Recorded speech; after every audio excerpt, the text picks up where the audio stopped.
बाबा अवघरनाथ से कि हे प्रभु, हमारा इस संसार में आपके सिवा कोई नहीं है, क्योंकि हम अपना अपना कहते हैं, अपना कोई नहीं होता है, ये सब झूठा एक सपना है। इसलिए प्रभु आप ही मुझे अपना लो, इस झूठे संसार से हटा दो। कैसे? इससे झूठे जग में भगवान कोई नहीं है अपना, इस झूठे जग में कोई नहीं है अपना। प्रभु आप बचा लो, बस एक ही है सपना। प्रभु आप ही बचा लो, बस एक ही है सपना। आकर प्रभु हमें भी, बाबा आकर प्रभु हमें भी भवपार कीजिए। आया शरण तुम्हारी प्रभु प्यार कीजिए। आया शरण तुम्हारी प्रभु प्यार कीजिए। अर्ज है हमारी,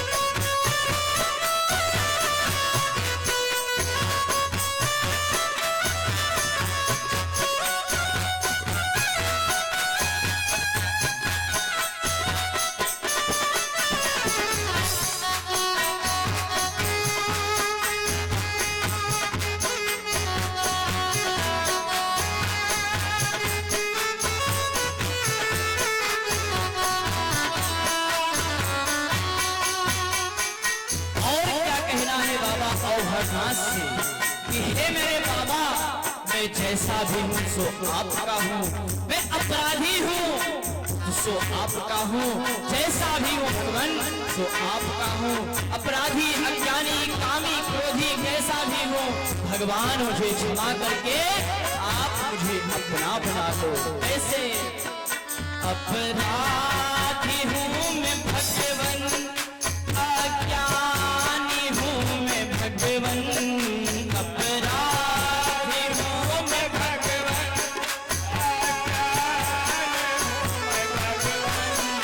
अपराधी हूँ मैं क्रोधी, मुझे क्रोध भी बहुत आता है कभी कभी, इसलिए बाबा इस क्रोध को शांत करो। कैसे?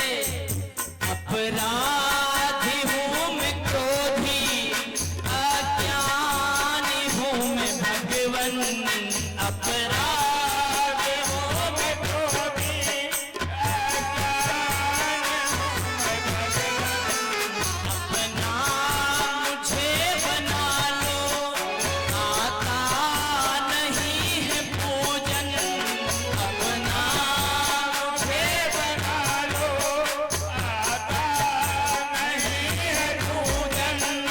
एक बार मेरे बाबा, एक बार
शरण तुम्हारी प्रभु प्यार कीजिए।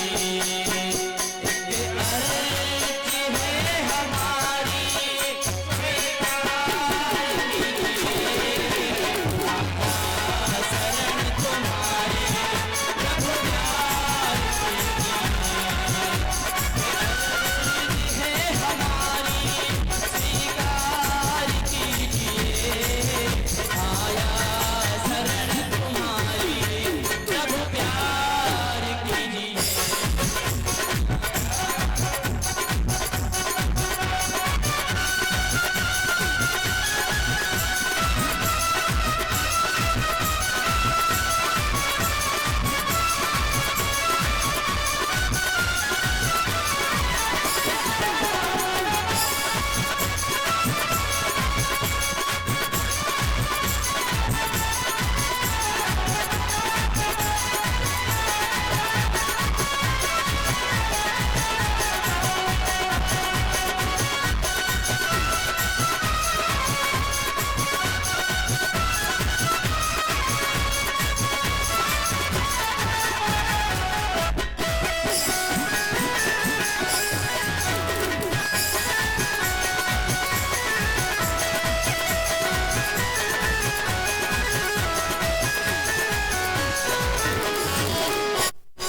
बोल वृंदावन बिहारी लाल की, श्री राधा रानी सरकार की, श्री बरसाने वारी की, यमुना महारानी की, 84 कोस ब्रजमंडल धाम की, गोपेश्वर नाथ की, बाबा अवघड़नाथ की।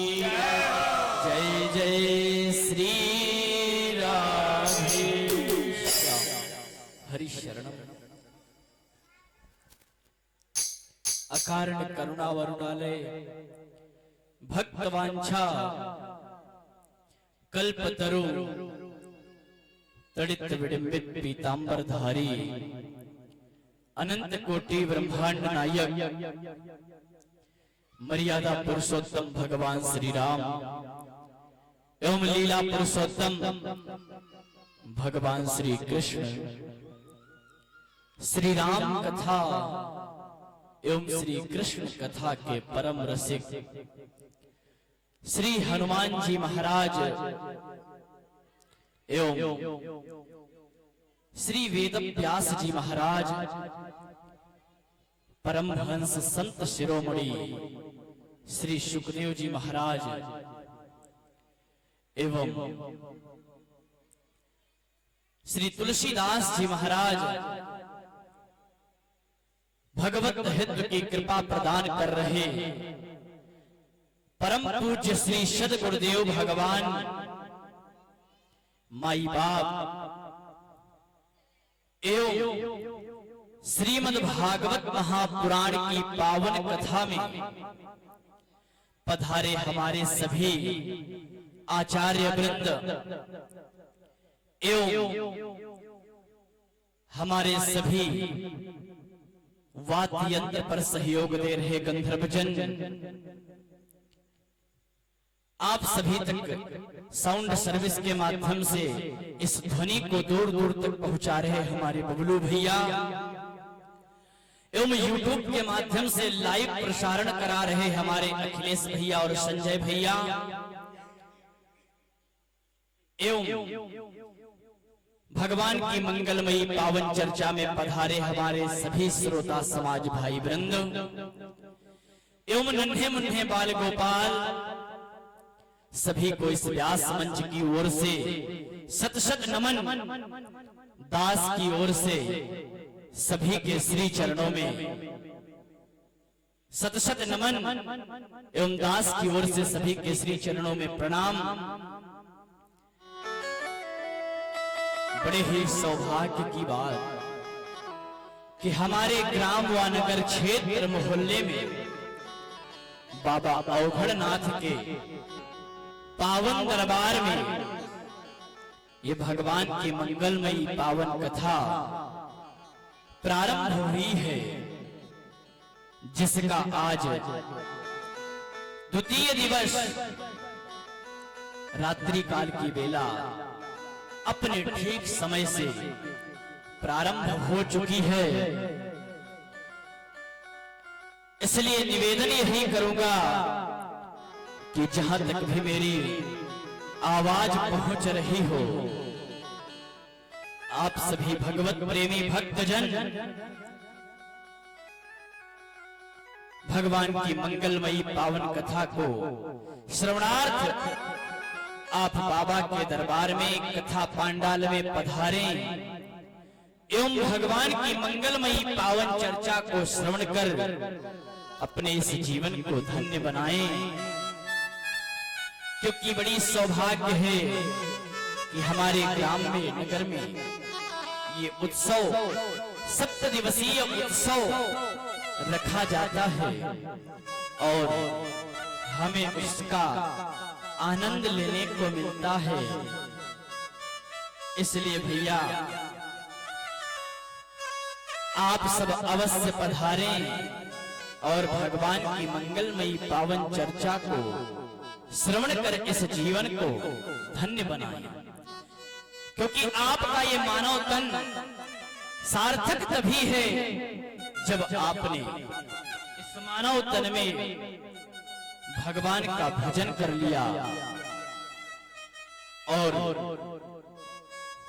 भगवान का भजन तभी होता है जब कभी हम भगवान की लीलाओं में जाएंगे, भगवान की कथाओं को श्रवण करेंगे, तब जाकर के कभी हमें भगवान की चर्चा या भगवान के उत्सवों को देखने को मिलता है।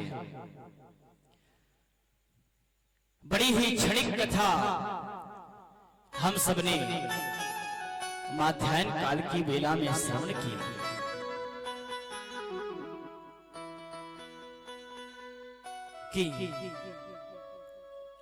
आज इधर हमारे संतों के प्रति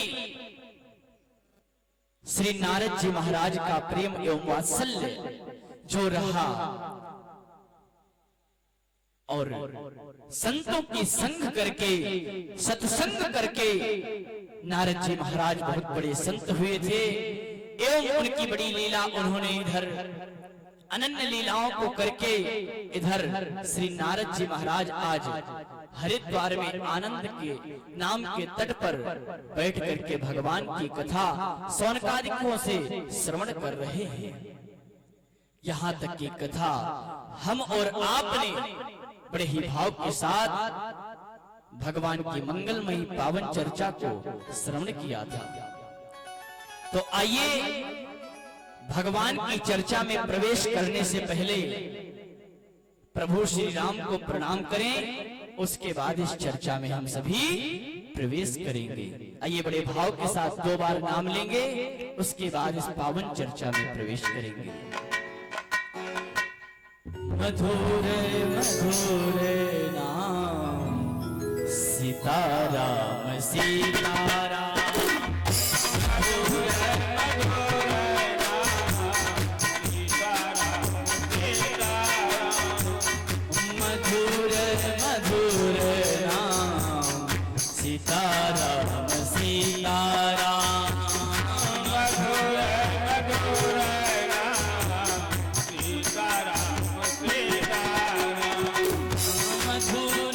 मधुर नाम सीताराम सीताराम, मधुर मधुर नाम सीताराम सीताराम, मधुर मधुर नाम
भगवान की, वृंदावन धाम की, श्रीमद् भागवत महापुराण की। अज्ञानध्वांस विध्वंस कोटि सूर्य समप्रभा, सूतख्याहि कथा सारणं मम कर्ण रसायनम्।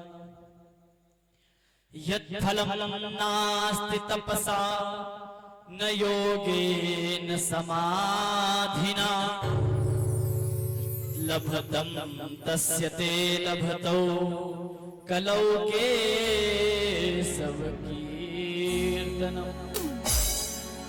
आज श्री नारद जी महाराज जब इधर भगवान की मंगलमयी पावन चर्चा को श्रवण कर रहे हैं, तो जो मूर्छित अवस्था में ज्ञान और वैराग्य पड़े थे, ये भागवत एक ऐसा ग्रंथ है जो वृद्धावस्था जर्जर पीड़ा हो रही है और बिल्कुल मूर्छित अवस्था है, उठने का साहस नहीं है, हिलने डुलने का साहस नहीं है।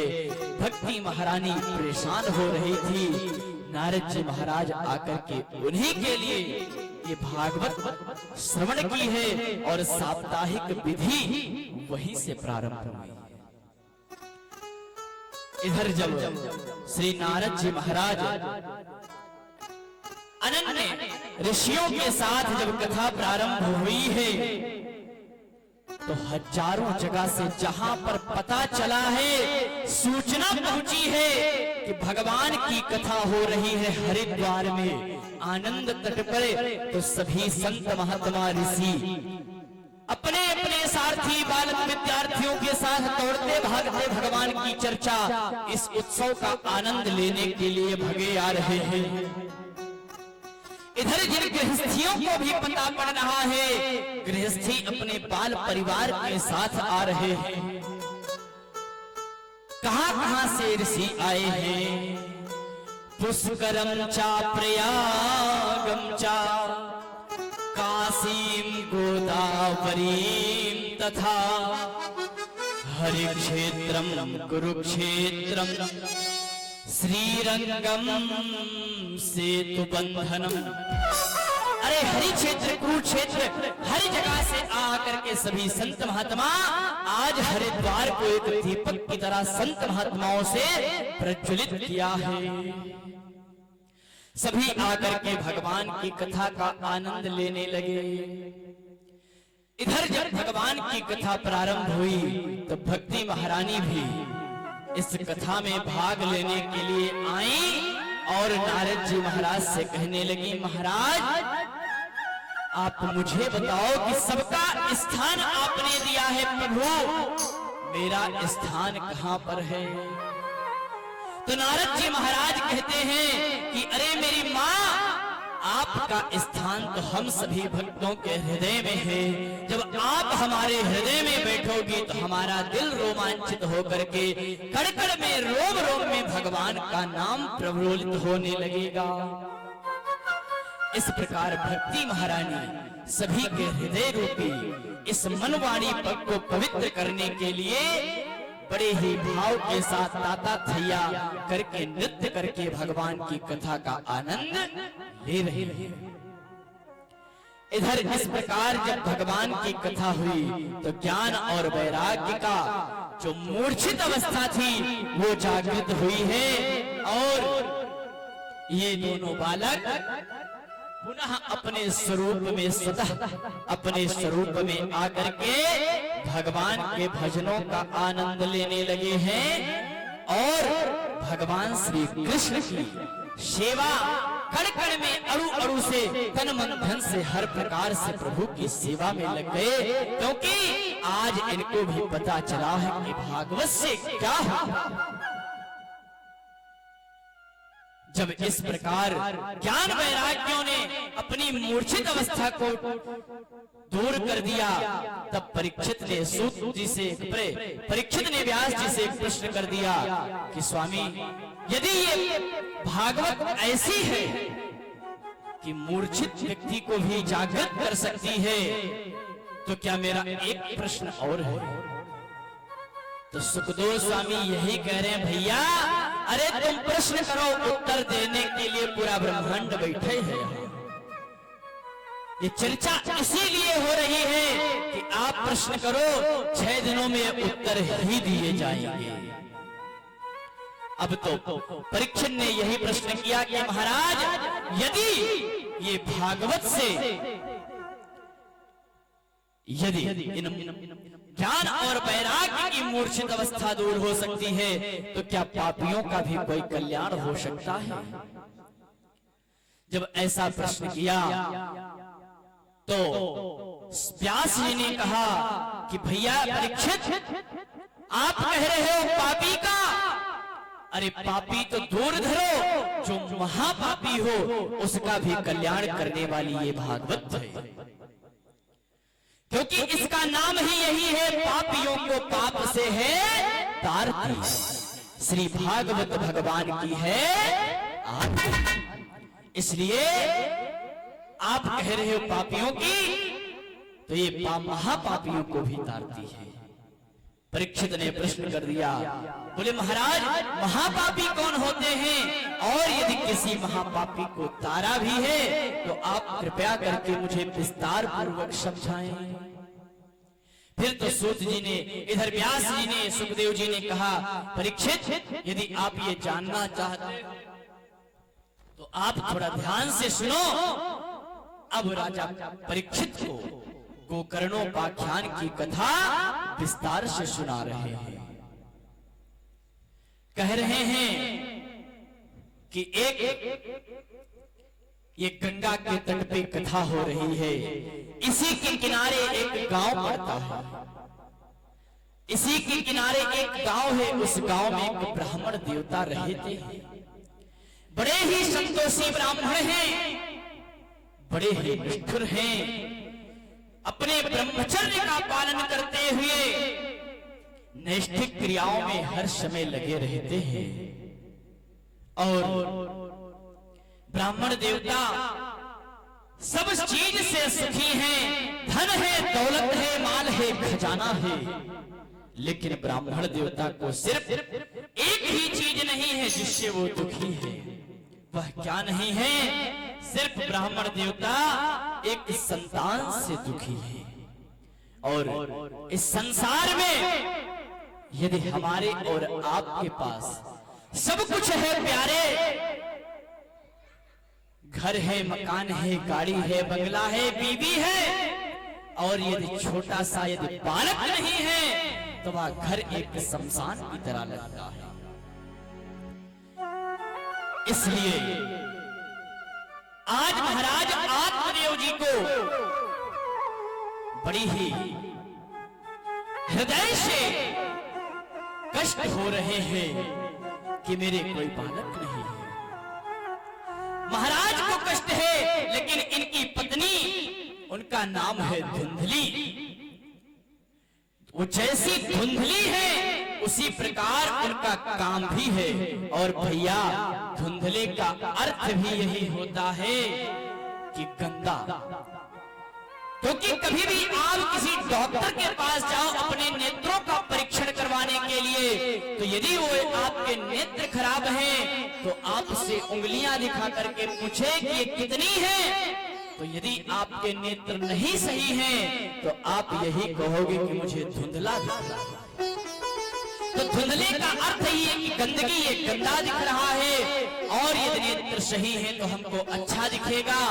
तो महाराज आत्मदेव जो हैं वो बहुत ही निष्ठिक हैं, और जितने ही महाराज हैं अच्छे, उतनी ही उनकी वाइफ बुरी है। लेकिन महाराज को कोई दिक्कत नहीं, हर प्रकार से प्रसन्न है, लेकिन कष्ट हो रहा है कि आज मेरे घर में कोई संतान नहीं है। महाराज को संतान का कष्ट, पूरी जहां जाते हैं सबके बालकों को देखते महाराज को रुदन होता है कि आज मेरे भी एक बालक होता, मैं भी उसे गोद में खिलाता, कोई मुझे भी पिताजी या पापा कह करके बुलाता, मुझे कितना अच्छा लगता। ऐसा भाव रख करके आज महाराज आत्मदेव जी बड़े ही परेशान होकर के, विचलित अवस्था में होकर के आज अपनी मृत्यु करने के लिए निकल गए और कहने लगे कि अभी संसार में जीने का मतलब क्या है? यदि हम इस संतान नहीं है तो मैं मेरा जीना व्यर्थ है। मैं जाकर के आज ही अपने प्राणों का त्याग करूंगा। आज महाराज आत्मदेव अपने प्राणों का त्याग करने के लिए घर से एक रसरी लेकर के और वन की ओर निकल गए। आज जाकर के मैं आत्महत्या कर दूंगा। अब तो महाराज जैसे ही इधर वन की तरफ आए हैं, महाराज आत्मदेव जी जब इधर आए, वन में आ गए हैं महाराज, और चारों तरफ विचरण कर रहे हैं। आए थे मरने के लिए, लेकिन क्या किसी को मरने की शौक लग जाती है? लेकिन जब आप कभी भी वस्तु ले लो या उस स्थान पर पहुंच जाओ या वृक्ष के ऊपर चढ़ जाओ कि मैं आज अपनी आत्महत्या कर दूंगा, तो एक बार हमारे हृदय में विचार आएगा कि मुझे अपने प्राण त्यागने चाहिए कि नहीं। फिर मुझे मृत्यु का भय होने लगेगा। मृत्यु का जब भय होगा मुझे, मैं पुनः वहां से वापस चला आऊंगा। कोई ही ऐसा होगा जो अपनी आत्महत्या स्वयं कर लेगा। आज महाराज आत्मदेव प्रातः काल निकले थे, माध्याह्न काल हो गई है। बड़ी ही जर्जर उनको प्यास लगने लगी। जब प्यास लगी है तो महाराज चारों तरफ भ्रमण करते हुए तालाब की खोज। अरे जब तुमको मरना ही था तो तुम तालाब क्यों खोज रहे हो? अरे प्यासे ही मर जाओ। लेकिन भैया आप मरना चाह रहे हो, आपका हृदय और दिल नहीं कह रहा है मरने को। अब तो महाराज तालाब के पास पहुंचे हैं और वहां पर पहुंच के जल का पान किया है। फिर यही सोचने लगे कि अरे मैंने जल पी लिया, मुझे मरना था तो मैं प्यासा मर जाता। चलो ठीक है, अब अपने प्राणों को नहीं छोड़ूंगा। महाराज वहां से चीख चीख करके रुदन करते हुए उठे और एक वृक्ष के पास पहुंचे हैं और वृक्ष के ऊपर चढ़ने चले। रस्सी को बांध लिया है। इतने में एक संत भगवान का आगमन हो गया। क्योंकि भैया जिसकी मृत्यु होती नहीं है उसको मारने वाला कोई संसार में आज महाराज आत्मदेव की मृत्यु नहीं आई है। जब काल नहीं आया है तो काल के मुख का ग्रास कैसे बने? काल के मुख का ग्रास नहीं बन सकते। अब तो महाराज जैसे ही संत भगवान का आगमन हुआ है, संत भगवान ने देखा कि एक ब्राह्मण नेत्रों से अश्रु गिरा गिरा के चीख करके रुदन कर रहा है और रस्सी लेकर के वृक्ष के पास आया है। मतलब ये आत्महत्या करना चाहता है। क्या कष्ट है? मैं साधु हूँ, मैं संत हूँ, मुझको चल करके इसकी बातों को पूछना चाहता हूँ। संत भगवान पास में आए। जैसे ही संत को देखा है आत्मदेव जी दंडवत चरणों में गिर गए। बोले महाराज त्राहिमाम, आप मुझे अपनी शरण में करो। क्योंकि भैया जो समझता है वो संतों में साधुओं में भगवान का रूप देखता है और स्वयं हम और आपको साधुओं में स्वयं भगवान का स्वरूप देखना चाहिए। साधु संत भगवान का ही स्वरूप। आत्मदेव ज्ञानी थे, विद्वान थे, इसलिए उन्होंने संत भगवान में भगवान का ही प्रकोप देखकर दंडवत गिरे हैं। और संत भगवान ने उठाया है और प्रश्न किया कि भैया आप क्यों रुदन कर रहे हो, आप कौन हो? आत्मदेव जी ने अपनी वार्तालाप की है, बतलाया है कि मैं महाराज में इस चीज से हमारे पास सब कुछ है, किसी भी चीज की कमी नहीं है। आपके आशीर्वाद से धन है, दौलत है, गाड़ी बंगला सब कुछ है, पांडित्य क्रिया करता हूँ, तो मुझे कभी आपके आशीर्वाद से खाली बैठने का एक क्षण का भी मौका नहीं। लेकिन महाराज मुझे बस एक चीज से थोड़ा कष्ट है, आपकी कृपा होगी तो मुझे वो भी प्राप्त होगा। संत भगवान सोचे कि कुछ अच्छा मांगना चाहता होगा, चलो मुझे देना चाहिए। उन्होंने कहा हाँ हाँ बेटा अवश्य मांगो, यदि हम सामर्थ्य होंगे हमारे पास है तो हम देंगे, नहीं तो भगवान से हम प्रार्थना करेंगे। तो जैसे ही संत भगवान ने कहा, फिर तो तुरंत आत्मदेव ने कहा महाराज मुझे आप एक संतान दे दो। अरे जैसे ही संतान के बारे में सुना है, संत महात्मा थोड़ा दूर हट गए, बोले अरे राम राम राम राम, क्या बात हो बेटा? अरे इस संसार में सबसे अलौकिक चीज जिसको हम और आप बिल्कुल ना चाहें वही आप मानते हैं। अरे ये सब भैया मोह और माया है, इस माया को मत लो, जाओ मेरी मानो, आप भगवान का भजन करो जाके। और जो एक बार माया में फंस जाएगा उससे भगवत भक्ति नहीं हो सकती। आप ब्राह्मण हो, भगवान का भजन करते हो, आप ब्रह्मचारी नैष्ठिक क्रिया करते हो, आप जाओ भगवान का भजन करो। अब क्या करोगे बालक? ये माया है, और यदि आप घर गृहस्थी में फंस गए तो फिर छूटने वाले नहीं हो। कहा गया है कि गृह कारज नाना जंजाला, यदि गृहस्थ में पड़ गए तो महाराज आपको नाना प्रकार के जंजाल लग जाएंगे, आप अनन्य कार्यों में लग जाओगे। ये सब कुछ यहीं पर रह जाएगा। ये मोह माया है, इसको त्याग करके भजन करो जाके। और ये सच है कि ये माया बड़ी विचित्र है, हम आपके ऊपर भी ये चढ़ जाती है तो जिद हो जाती है कि मुझे ये चीज चाहिए, छूटती नहीं है। और माया है क्या? यही प्रश्न एक बार भगवान श्री राम का जब 14 वर्ष का वनवास हुआ था, तो उस वनवास काल में प्रभु श्री राम से छोटे भैया लक्ष्मण जी ने यही प्रश्न किया कि महाराज भैया आप ये बताओ कि पूरा संसार है जो ये कहता है आपकी माया, भगवान की माया, आपकी माया कहता है कि जो माया है सो राम की, तो आपकी माया क्या है? इस माया का कारण क्या है? तो प्रभु श्री राम ने एक ही उत्तर दिया, बोले भैया माया कोई बहुत बड़ी नहीं है, माया सिर्फ 6 अक्षरों में है, लेकिन संसार के लिए वो 6 अक्षर 6 लाख बार के लिए समान है।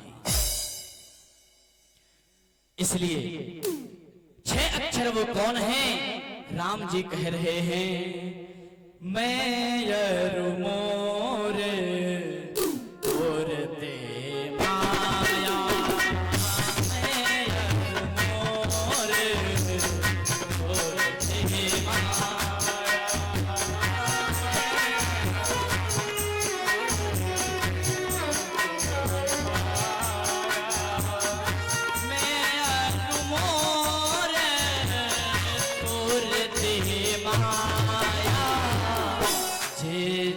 सुखी है जीवन काया,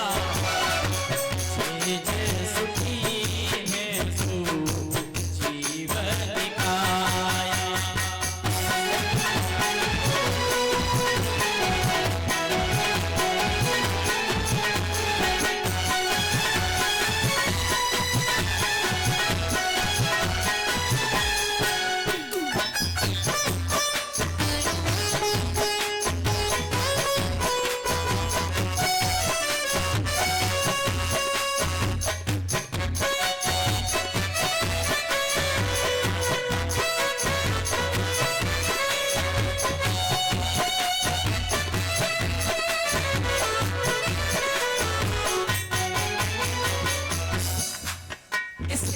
श्री रामचंद्र जी ने 6 अक्षरों की माया बतलाई है। क्या? मैं और ओम और तोरते माया, जे जसुकी ने सुजीव निकाया। अरे जो मैं और तुम कहते हो ना कि ये मेरा, ये मतलब मैं, मुझे अहम, ये सबसे बड़ी माया है। और ये कहते हो मैं और ये कहते हो तुम, मतलब ये तुम्हारा, ये भी एक माया है। और इसी माया के चक्कर में जे जसुके ने सुजीव निकाया, जो संसार में जो लोग कर रहे हैं उसी को सब पा रहे हैं। माया कोई बहुत बड़ी नहीं है। तो आज वही संत भगवान इस माया के लिए कह रहे हैं कि इस संसार में भैया माया के चक्कर में मत पड़ो, जाओ भगवान का भजन करो। लेकिन एक बात जरूर है, यदि किसी ने किसी भी प्रकार की जिद कर ली तो वो जिद इतनी जल्दी शांत नहीं होती है। छोटा बच्चा भी यदि किसी भी प्रकार की जिद करे तो नहीं शांत होती। आज उसी प्रकार इन आत्मदेव जी ब्राह्मण को पुत्र का भूत सवार हो गया है कि मुझे पुत्र चाहिए।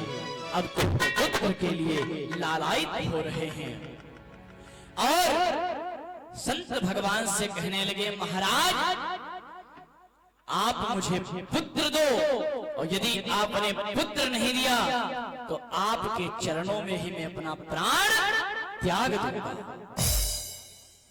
जब यह बात कही तो संत भगवान भी घबरा गए, बोले मैं अच्छा आकर के फंस गया, कहाँ भगवान का भजन कर रहा था। मैं तो सोचा कोई दीन बंधु है, भगवान का भक्त है और मेरा ही कोई गुरु भाई है, चलो इसकी मदद करें। लेकिन ये तो एक पुत्र का भूत सवार है, लेकिन ये यह भी कह रहा है कि यदि नहीं दोगे तो आपके ही चरणों में प्राण त्याग दूंगा, तो फालतू का मोल में ब्रह्म हत्या अवश्य ले लूंगा। इसलिए अब आगे राम जाने। और आत्मदेव जी को अपनी झोली से एक फल निकाल करके दे दिया, बोले लो इस फल को लेकर के जाओ और अपनी धर्म पत्नी को खिला देना और कह देना कि इसको खाने के बाद पवित्र रहें और दीनहीन पर दया करें और भगवान की भक्ति करना प्रारंभ करें। यदि भगवान की कृपा हुई राम जी की तो आपको अवश्य एक वर्ष के अंदर पुत्र रत्न की प्राप्ति हो जाएगी। एक बात ध्यान देने की है, आत्मदेव जी ये नहीं चाहते थे कि मुझे पुत्र हो या पुत्री, लेकिन भैया संत के मुख से निकला हुआ शब्द, संत वाणी कभी व्यर्थ नहीं जाती। आज संत ने पुत्र का आशीर्वाद दिया है तो आज इधर पुत्र ही प्राप्त होगा। कैसे? क्योंकि कहा भी गया है, जो नहीं करती है हाथ की लकीर वो कर जाता है एक संत फकीर। कभी कभी हमारी जो ज्योतिष होती है, हस्तरेखा होती, हस्तरेखा भी कभी कभी काम नहीं करती है, लेकिन यदि संत के मुख से निकल जाए वह अवश्य कार्य हो जाता है। इसलिए आज इधर आत्मदेव जी महाराज को एक फल दिया है और महाराज प्रसन्न हो गए हैं। अब तो सारी मृत्यु भूल करके रसरी को वहीं फेंका है। संत भगवान की 3 परिक्रमा की है और वहां से आए, घर में दरवाजा खटखटाया। इधर जब दरवाजा खटखटाया, गृह से धुंधली निकली है और जैसे ही निकली तो ब्राह्मण देवता ने कहा, लो देवी मैं आपके लिए एक फल लाया और आप इस फल को तुरंत खा लेना जाके। धुंधली कहने लगी, ऐसा लग रहा कि आज पहली बार मैंने फल खाया। लेकिन आप पहली बार फल खिला रहे हो, अरे आप तो पंडित हो, पूरा संसार फल ही खाते खाते तो बीत गया। इस फल में क्या कोई अलग चीज ले आए हो? आत्मदेव जी ने कहा, नहीं देवी, अरे आप इस फल को खाओ। इस फल का एक ये आशीर्वाद है आपके लिए कि आप जब इस फल को खाओगी आपको एक पुत्र रत्न की प्राप्ति हो जाएगी। अब तो महाराज आत्मदेव जी फल देकर के वहां से चले गए। अब पति हैं तो धुंधली कुछ कह भी नहीं सकती है। फल को ले लिया है और कहा ठीक है महाराज, मैं इस फल को अवश्य पाऊंगी, भगवान का भोग लगा करके आप अपने कार्यों में लगो। अब तो महाराज इधर आत्मदेव जी चारों तरफ जा रहे हैं, सबसे कह रहे हैं कि अब मेरे घर भी बालक होगा। चारों तरफ ऐसी सूचनाएं दे रहे हैं, मुझे संत का आशीर्वाद मिला है। और इधर धुंधली उस फल को लेकर के बैठ गई। धुंधली दुष्ट थी, उसके अंदर अभद्र चीजें आने लगी कि पता नहीं ये कैसा फल मुझको दे गए, कहीं इसमें कोई भूख डलवा के तो नहीं ले आए कि मुझे इसको खाने से कहीं मेरी मृत्यु ही ना हो जाए।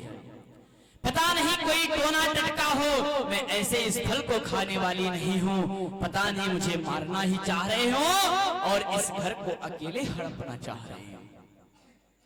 ऐसा विचार करके उस फल को धुंधली अपने पास रखी है और उस फल को नहीं खा रही है। इतने में एक पड़ोसिन आ जाती है।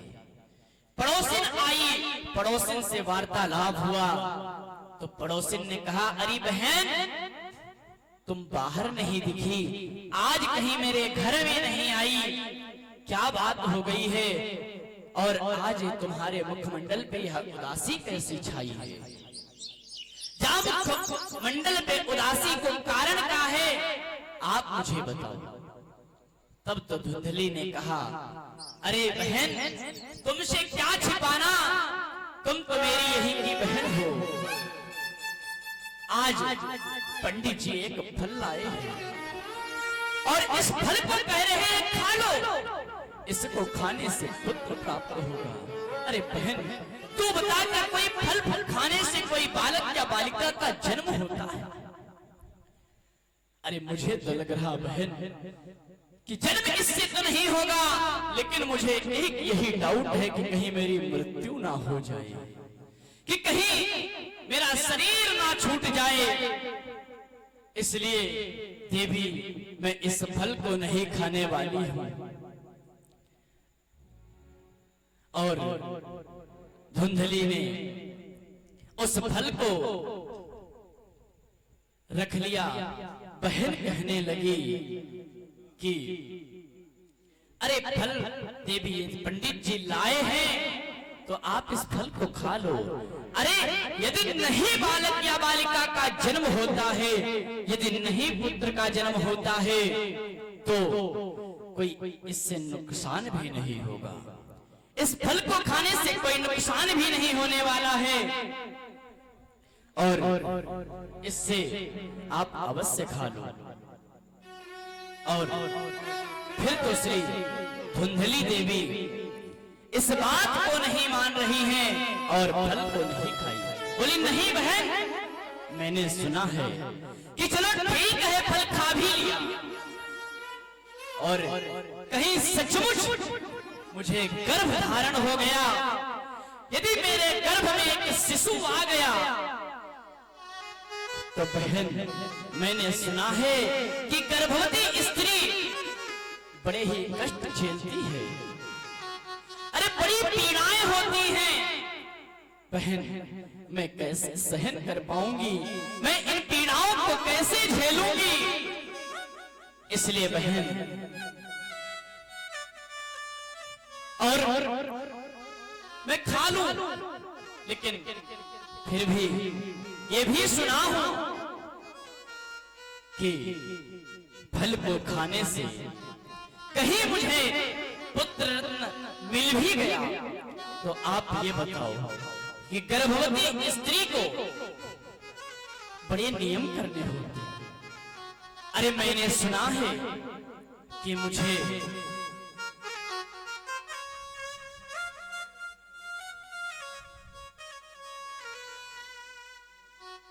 श्री राधा, ये हमारे करण चौड़ा जी की तरफ से 51 रुपए और हमारे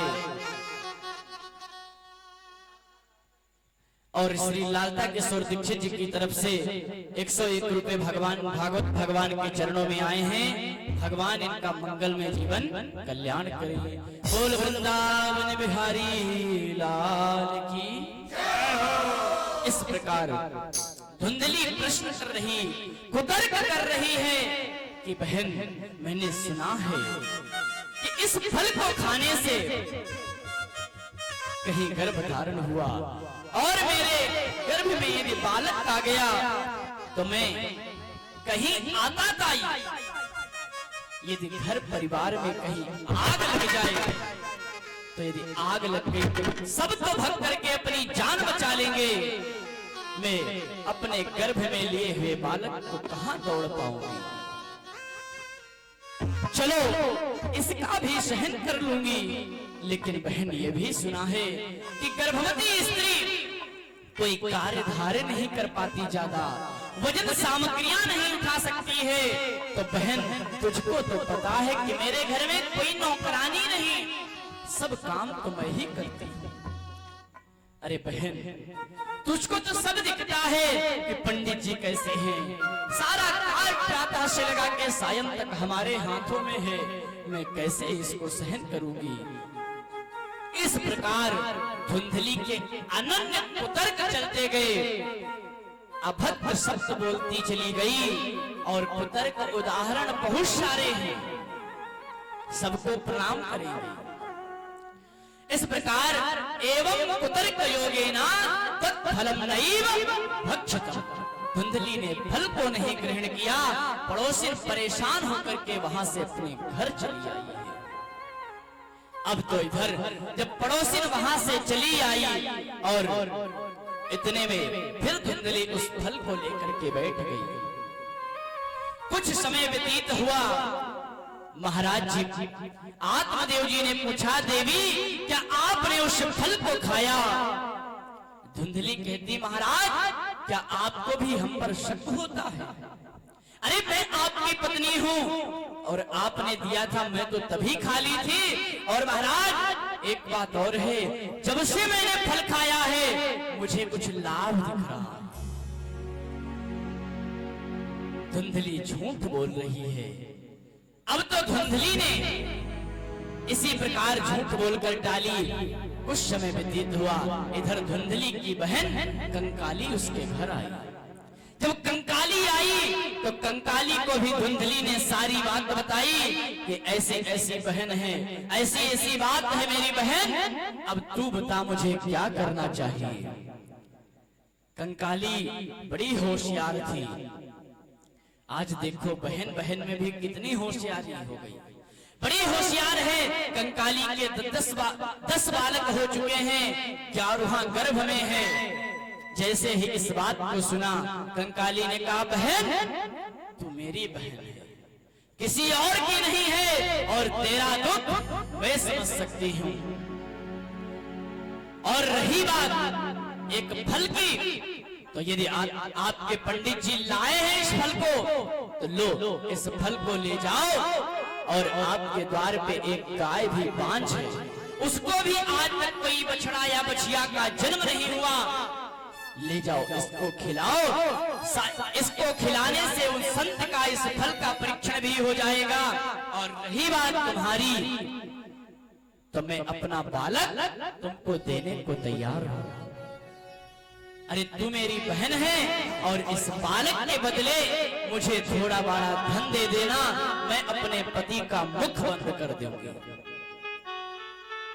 धुंधली के पास बहुत सारा धन था, पंडित जी कमा कर रखे थे। कंकाली के घर में खाने को नहीं था, उसने धन का मोल लगा करके अपने बालक को तय कर दिया। धुंधली प्रसन्न हो गई और गले से लगाया, बोली वाह बहन हो तो तेरे जैसी। 1 मिनट में पूरे मामलों को सॉल्व कर दिया। अब तो धुंधली के कहने पे और कह दिया कि बहन धीरे धीरे जैसे ही 4 महीने 5 महीने बीते, आप अपने पेट पे कढ़ा वस्त्र बांधने लगना, महाराज को कहीं शक ना हो पाए कि आपको गर्भधारण नहीं हुआ है। अब तो कंकाली की बात मान करके इधर धुंधली अपने पति से झूठ बोल रही है और अपने पेट के ऊपर कपड़े बांधना प्रारंभ कर दिया।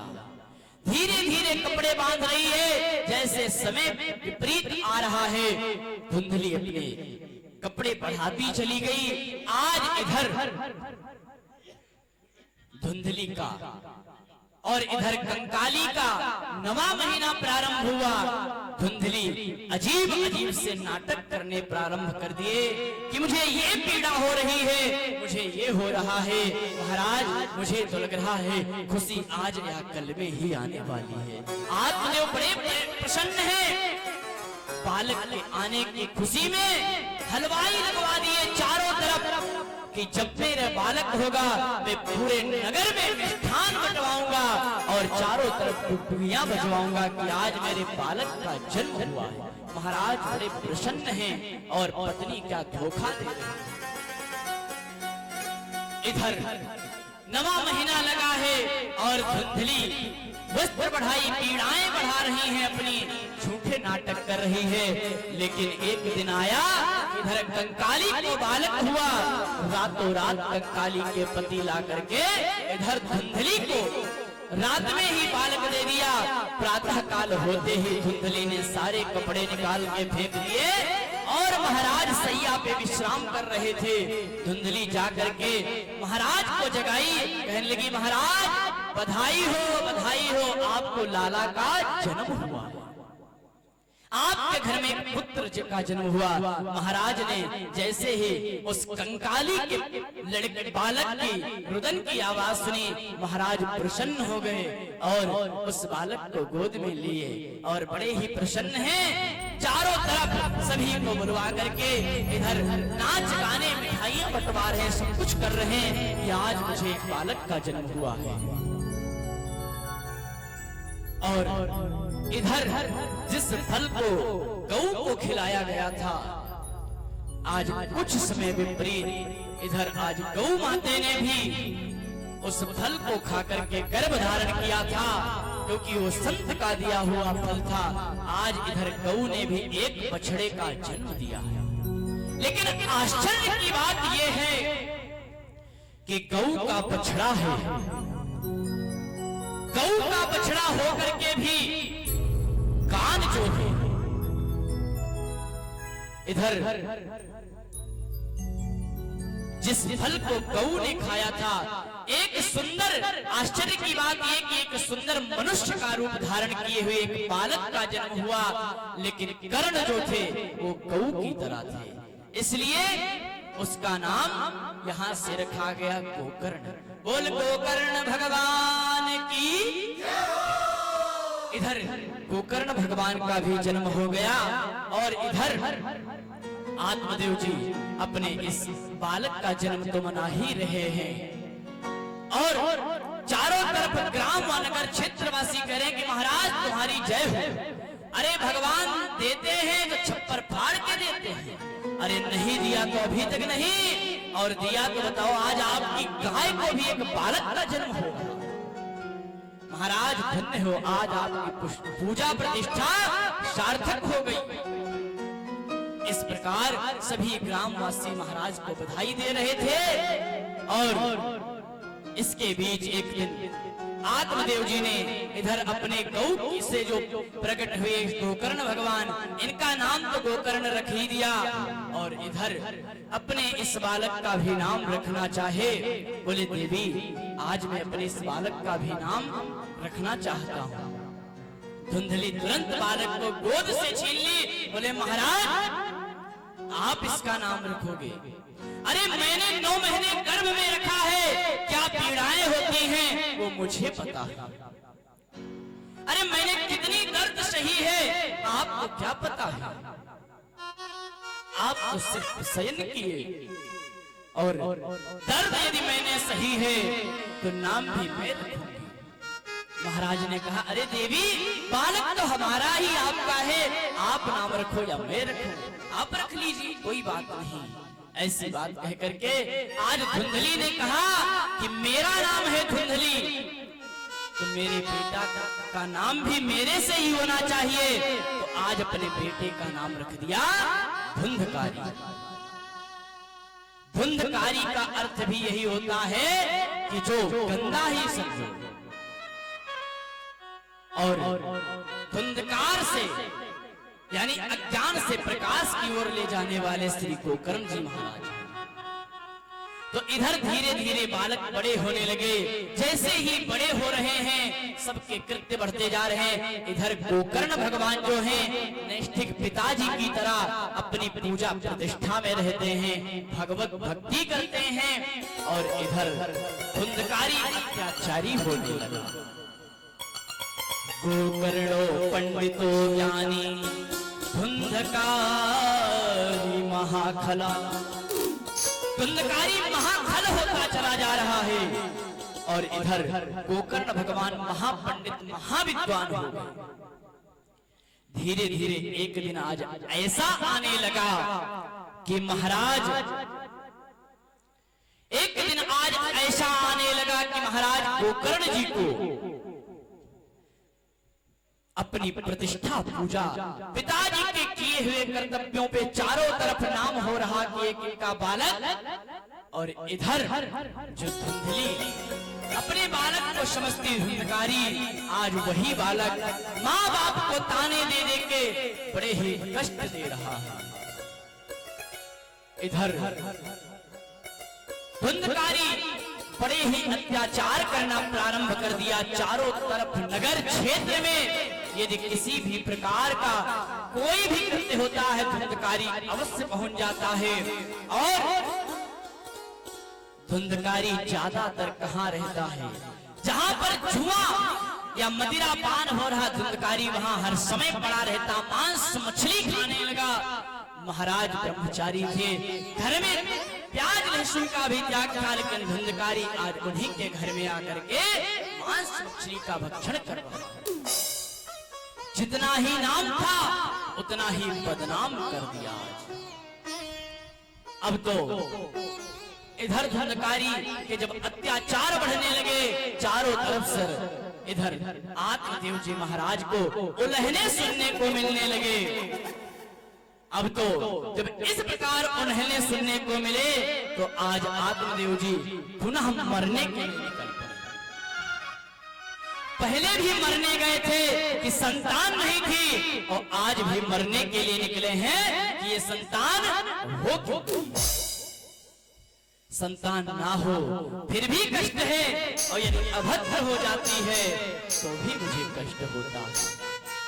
तो आज महाराज इससे भी कष्ट है कि ऐसा संतान क्यों हुआ, इससे अच्छा तो नहीं होता। जैसे ही धुंधकारी के अत्याचारों को देखते ही आत्मदेव जी वन की तरफ मृत्यु के लिए निकले हैं। तुरंत इधर श्री गोकर्ण जी महाराज ने अपने पिताश्री को आवाज दिया, बोले पिताश्री आप कहां जा रहे हो, पुनः वापस चले आओ। अरे आप इस माया मोह में क्यों लगे हो? आपने इनको अपनी पत्नी माना, आपने इनको अपना बेटा माना, क्या आपके थे, क्या आपके हैं? प्रत्यक्ष देख लीजिए, आपका भी नहीं है। जितना आपने किया सब कुछ उसको भंग करके आपने संसार में नाम कमाया था, इसने आपके नाम को बदनाम कर दिया है। इसलिए पिताश्री ये मोह और माया को त्याग दो और मृत्यु भय को छोड़ करके, संसार को छोड़ करके आप वन में जाओ और भगवान का भजन करते करते अपने शरीर को त्यागना। भगवान का भजन करो जाके, ऐसे आता था ये मृत्यु मत लेना चाहिए। आज इसी बात को, इसी माया के लिए अब गोकर्ण इधर आत्मदेव जी को एक एक बात समझ में आ रही कि इसी बात को महाराज संत जी ने कहा था कि माया के चक्कर में मत पड़ो। मैं माया के चक्कर में पड़ा, आज देखो माया के चक्कर में पड़ के मैं बर्बाद हो गया। अब तो बेटे की एक एक बात समझ में आई, और जैसा बेटे ने बताया इधर आत्मदेव जी उसी प्रकार माला झोली लेकर के वैराग्य बिल्कुल धारण करके वनों में निकल गए और भगवान का भजन करने लगे। इधर आत्मदेव जी जब भजन के लिए निकले तो गोकर्ण जी समझ गए कि जब पिताजी से सहन नहीं हुआ तो भैया मुझे भी नहीं छोड़ेगा, एक न एक दिन मेरे ऊपर भी हाथ लगाएगा और मेरा नाम बदनाम होने से अच्छा कि मैं पहले ही यहाँ से निकल जाऊं। गोकर्ण जी भी तीर्थ यात्रा के लिए निकल गए। अब बचे घर में माँ और बेटा। आज जितनी अत्याचारी दुष्ट प्रवृत्ति की माँ थी, उसी प्रकार उनका बालक उतना ही है और माँ से भी बढ़कर के हो गया। आज उसी माँ को जो अपना बालक अपना पुत्र कह करके पुकारती थी, उसी माँ को ताना देता है कि जितना भी घर में माल खजाना रखा हुआ है सारा मुझको दे दो, नहीं तो आपकी मृत्यु निश्चित है।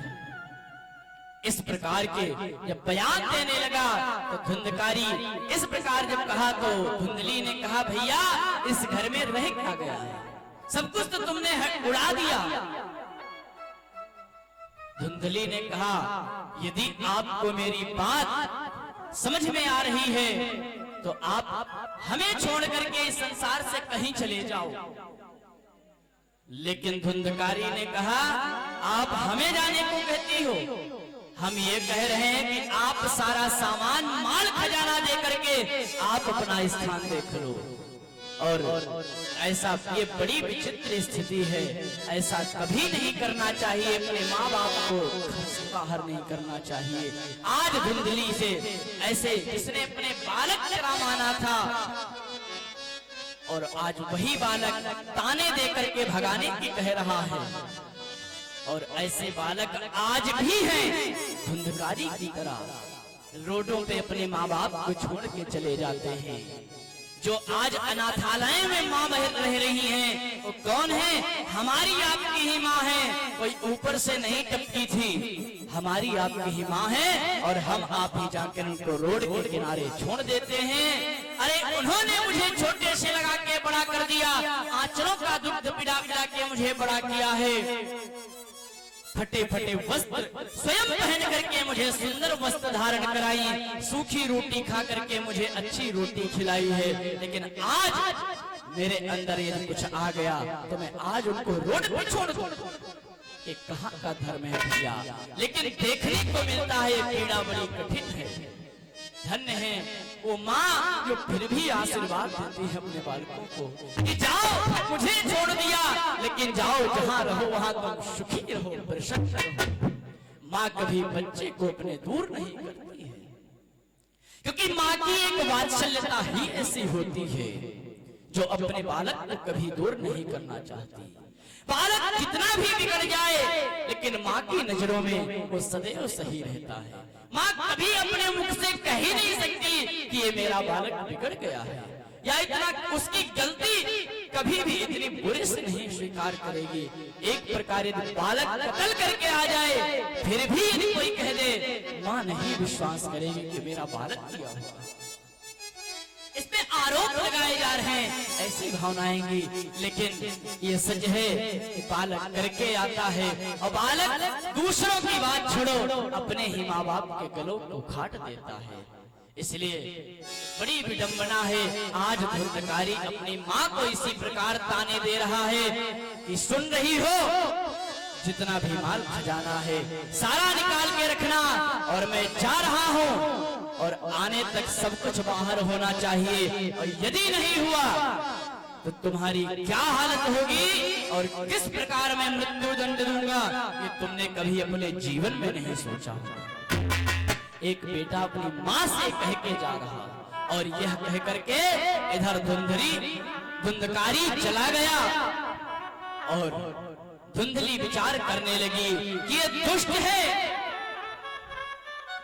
और ये सचमुच मुझे बिल्कुल नहीं छोड़ेगा, और इससे अच्छा है कि मैं इस अत्याचारी दुष्ट के हाथ मरूं और मुझे तड़फा तड़फा के मारे, इससे अच्छा मैं स्वयं अपने प्राणों को त्याग देती हूँ। धुंधली ऐसा विचार करके गांव के बाहर गई, एक कुएं में कूद करके अपने प्राणों को त्याग दिया। अब अकेला घर में सिर्फ एक धुंधकारी रह गया। धुंधकारी वापस आया, देखा आकर के कि घर में कोई नहीं है। यदि माँ नहीं है तो हम आप फिक्र करते हैं, लेकिन उसको किसी भी प्रकार की फिक्र नहीं है। गई तो जाने दो। धुंधकारी वहां से उल्टे पांव हुआ, तुरंत जाकर के 5 वैश्याओं को ला करके अपने घर में रख लिया। वैश्याओं के साथ आज धुंधकारी घर के अंदर वास कर रहा है और उन वैश्याओं को प्रसन्न करने के लिए, प्रसन्न रखने के लिए चोरी करता है, जहारी करता है, जैसे भी कुछ भी वो मार गाली खा करके सब कुछ करके उन वैश्याओं की खुशी को पूर्ण करता है। इस प्रकार इधर इनका दोनों का चलता रहा। एक दिन धुंधकारी ग्राम के राजा के घर में पहुंच गया।